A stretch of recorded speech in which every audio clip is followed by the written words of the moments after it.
Professor Homa, CSC 112 Q1 class. This is part 3 of Red Sox charts. You were probably hoping there wasn't a part 3, but I just wanted to review what we did one time, especially with column chart again, just to review the steps real quickly. It might kind of encompass what we did in the first two a little easier this time around. So I'm going to do one more thing here. I'm going to highlight all my names here that I'm going to have in my chart, and I'm going to control click, and we're going to do batting averages. And again, before you even decide what kind of chart you're going to do, you got to think, do I want to show a pie chart? Is batting average, a part of a whole? No, actually batting average, we want to see who's higher and who's lower. So that would probably look best in a column.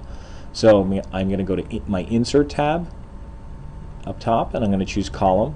And you can choose a 3D if you want to try something different. I'll try a 3D chart, and I'll move it aside of my worksheet data. And it shows up in blue to start. If you want to give it a different color, there's a different color. And if you want to do some of your titles for this, such as your data labels, such as your access titles and your chart title, remember that just select the chart and go to your chart tools, choose layout, and we'll put a chart title on here. I usually like it above chart, and I'll highlight chart title. It's just a generic name, and I'll put batting averages. And you can title it anything you want.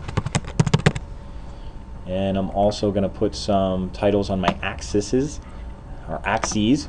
I think I have it right that time. So I'm going to go to axis titles. I'll do a horizontal one below axis, and those are the players.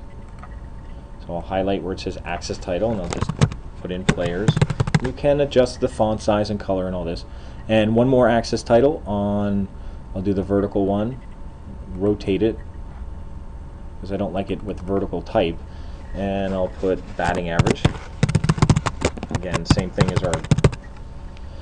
as our title, but we could have put batting averages by player or Red Sox or something like that. But anyway, I don't need a legend over here because color isn't really helping me out, so I'm just going to delete that, and it'll give me more room for my chart. I could even stretch this chart out a little, give myself some more room.